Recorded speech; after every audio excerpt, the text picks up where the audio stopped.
Peppa Pig, the new family. The pig family returned home in the evening. They had only been away for one day, just a walk in the forest. When Daddy Pig put the key in the lock, the door opened by itself. "That's strange," he said. "I'm sure I locked it." The house looked a little off, cleaner, quieter. The smell was different. The kitchen light was on, and at the table sat a family, exactly like theirs. "Hello," said the other mummy pig. "You must be mistaken. This is our house." "No," Peppa shouted. "This is our house. This is our kitchen." "Oh, Peppa," said the other Peppa, smiling much too wide. "You're late again. We've been home for a long time." They all had the same faces, the same clothes, the same voices, but something was wrong with their eyes. Too dark, too still. "Daddy," whispered the real Peppa, "why do they look like us?" "I don't know," muttered Daddy Pig, "but I don't like looking into their eyes." The next morning, the house no longer let them in. The keys didn't fit. The windows were covered. And inside, shadows moved too perfectly, too in sync. "This is where we live," George shouted, banging on the window. From the dark side of the glass, a face appeared, an exact copy of George. It didn't say a word, just put a finger to its lips. All day, the real pig family tried to understand what was happening. They called friends. No one answered. They tried to remember what their house looked like, but their memories got fuzzy. Maybe we really came to the wrong place," Mummy Pig whispered. "No!" Peppa shouted. "This is our home. We are the real ones." "But if we're the real ones," George whispered, "then who are they?" That night, the family hid under a tree near the house. It was cold. Peppa couldn't sleep. She watched the house. In one window, a light was on, and there she was, the other Peppa, dancing around the room in a red dress. Then she turned, looked straight into the darkness, right where Peppa was hiding, smiled, and pointed to the door. "She sees us," Peppa whispered. The next morning, 4 plates lay on the grass by the front door. Breakfast with notes. "For our beloved family." "What if," Daddy Pig said, "they don't want the house, they want us?" "They don't need us," said Peppa, staring at the food. "They've already replaced us." The door opened again. From inside came a voice, just like Mummy's. "Peppa, George, breakfast is ready." The real family stood still. The copies waited, smiling, unblinking, and the house called them back, as if it no longer remembered who had lived there before. Peppa Pig, the birthday that never happened. Peppa woke up with a smile. "Today is my birthday," she shouted and jumped out of bed. But the house was silent. No footsteps, no laughter. Even George wasn't babbling, just silence. "Mummy, Daddy," she walked into the living room and froze. The table was set, a cake, candles, party hats. But something was wrong. The candles were smoking like they had burned long ago. The cake was cracked and dry. The air smelled of dust. Everything looked forgotten, abandoned, dead. "George," she whispered. He sat in the corner, still in his pajamas, staring blankly. His eyes were empty. "George, it's my birthday." He didn't respond. In the kitchen stood Mummy, facing the wall, not moving. "Mummy!"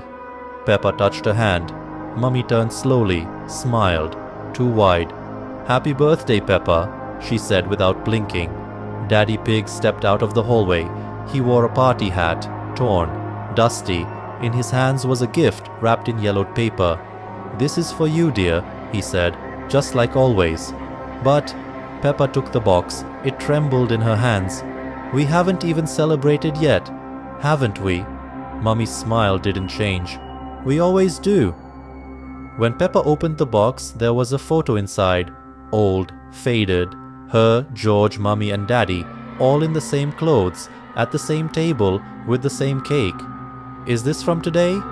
"It's always been today," George said. He wasn't smiling anymore. His eyes were black. Peppa backed away. Outside, night.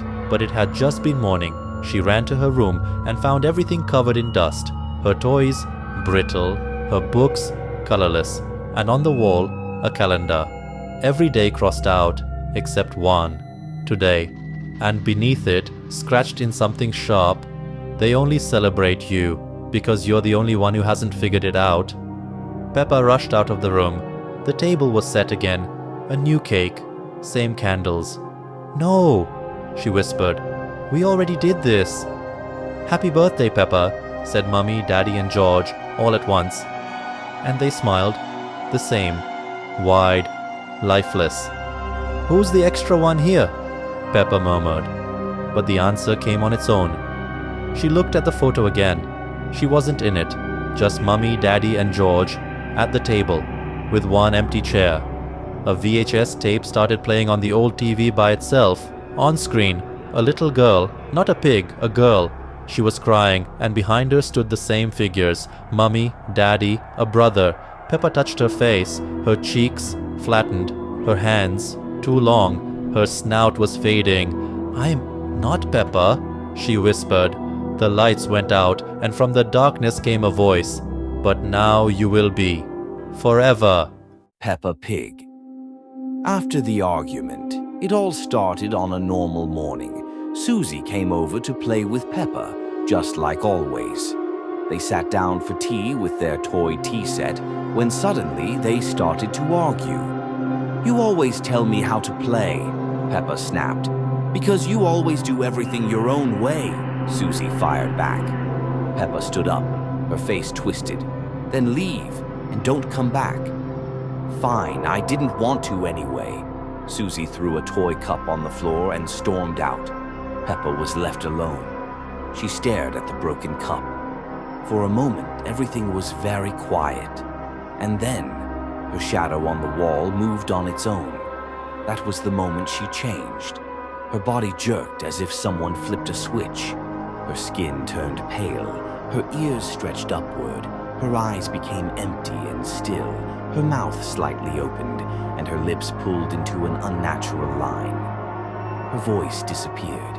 She stood like a doll, but her eyes were already fixed on the kitchen.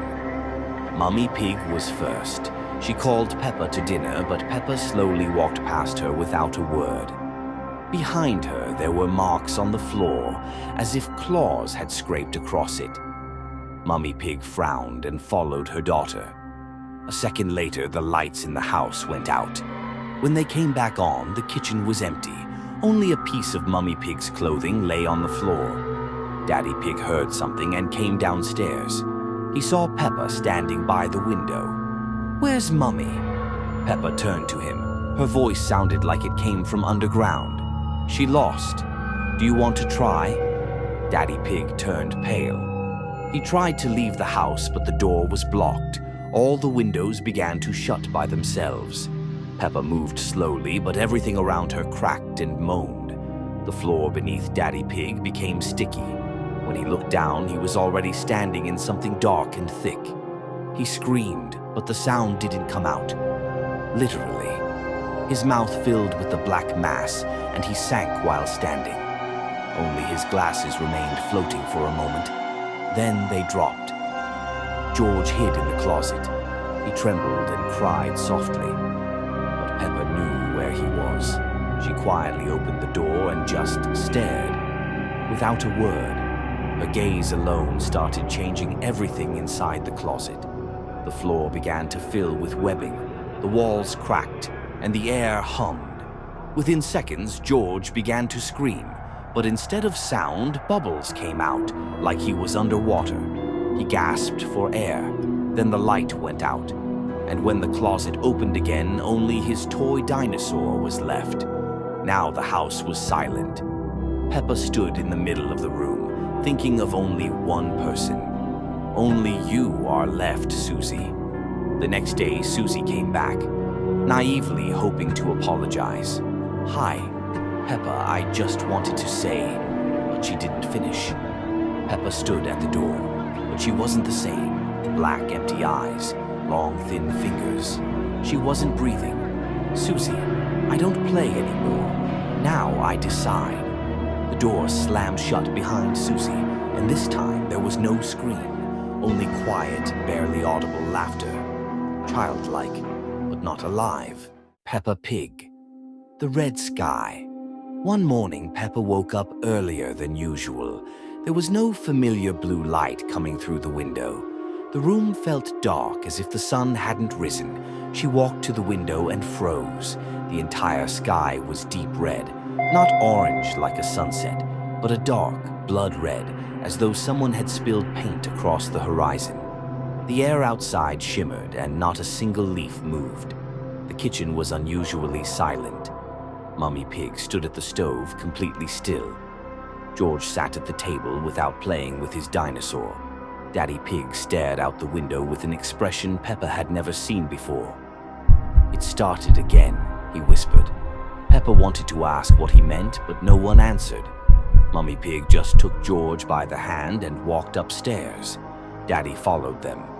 Within minutes, the house was empty, completely, as if they had vanished into thin air. Peppa ran from room to room, calling for them, but no one replied. Only the strange red glow from the windows bathed everything around her. When she looked outside again, the streets were empty. No cars, no neighbors, no birds. Everything stood still, only the sky. It was growing darker. She was about to close the curtains when she noticed a figure standing far in the distance. Tall, motionless. It was too far away to see its face, but Peppa felt something cold touch her from the inside. The figure was staring directly at her window. Then the sky spoke. At first it sounded like wind, or so she thought, but then, clearly, "Pee-pa." The whisper surrounded her from every side. It crept into her ears, under her skin, echoing both inside and out. "Peppa, come outside. We're waiting. You're alone." She covered her ears, shut her eyes, and crawled under the table. But the voice didn't stop. It only grew quieter, which made it even worse. The whisper seemed to come from every crack and corner. Then the lights went out, all at once, and footsteps echoed on the stairs. Slow, heavy, as if something very large was coming up. Peppa curled into a corner, holding her breath. The footsteps stopped. Then, the creak of a door. The figure that had been outside was now in the house. Peppa couldn't see it, but she knew it was near. The sky outside turned completely black-red, like rotting blood. The whole house began to tremble. "Peppa," a voice said behind her. She turned around and screamed. But no one heard her, because the world was empty now. There was no one left in the town. The next morning, the sun rose again. The sky was blue. Birds returned, the wind moved the trees. Everything looked normal. But the pig family's house stood abandoned. And at the very end of one street, a girl with black eyes stood at a window, whispering, "Now it's your turn." Peppa Pig, George's new friend. He came unexpectedly. "This is Sam," George said, leading a small turtle with a wide smile into the room. "He's going to live with us."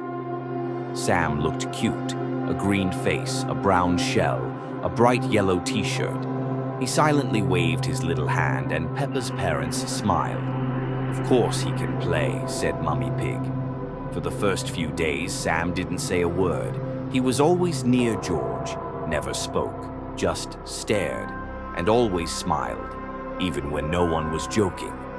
On the third day, Sam spoke. His voice was scratchy and quiet, but polite. "Hi, Peppa," he said during lunch. "I'm glad you live here. Soon there'll be more of us." "More of who?" Peppa asked. Sam didn't answer. He just chewed his potatoes without blinking. The next morning, Daddy Pig didn't come down for breakfast. "He went to work," Mummy said, not turning away from the stove. "But it's the weekend," Peppa noted. Mummy said nothing. Sam sat beside George, eating. His eyes were a little bigger now, and his shell looked darker. There were strange scratches on it, like something had tried to claw its way out from inside. "He said your daddy was in the way," George said suddenly. "Who said that?" "Sam." That evening, Peppa overheard George talking to Sam. "It'll be our turn soon, right?" "She still doesn't get it," George whispered. "Be patient," Sam hissed. "Mummy's next." The next day, Mummy was gone. She never came out of her room. Peppa went in. The bed was neatly made. The room was silent. On the floor, a dark, wet stain, and one of Mummy's slippers placed perfectly in the center. Mummy went away, George explained. Sam said it's better for her this way. Sam now spoke louder. His eyes were completely black, like they had no pupils. His neck looked longer, his arms thinner, like a doll's. Sharp ridges had grown along his shell as if he was changing by the hour. For lunch, he ate raw meat. Peppa stared silently as he gnawed on a raw chicken leg, staring right into her eyes. "You're next," he said calmly. "Or you can stay, if you behave." Peppa ran to her room and locked the door. Behind it, giggling. George no longer sounded like George, and Sam, it felt like he was moving in more than one place at once. His shell scraped across the floor. He whispered from under the floorboards, "Peppa, come out. My sister is coming." The next morning, another turtle appeared in the house. Same shape, but in a pink dress with a bow. She didn't speak, just smiled, and clapped her hands like she was waiting for applause. "That's his sister," George said. "She took your room. Where do you sleep?" "In the basement, with the others." "What others?" "The ones who blinked." Peppa went to her room.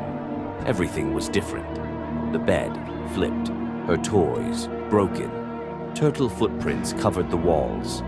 The window was nailed shut from the inside, and in the corner stood Sam, just standing, watching. He was taller now. His mouth was far too wide. "We stayed, Peppa," he said. "The others left. Now you're with us." Peppa screamed. She ran downstairs, but George was gone. His room was empty, only a small turtle shell on the floor. She ran to the front door, but the lock was gone. The house wouldn't open anymore. Only Sam and his sister standing silently in opposite corners, watching. With one last scream, Peppa ran into the closet. She shut the door. It was dark and quiet until she heard a voice. "You'll stay. We'll draw you. We'll make you one of us." By morning, the house was still. Sam sat at the table. His eyes were huge. He smiled.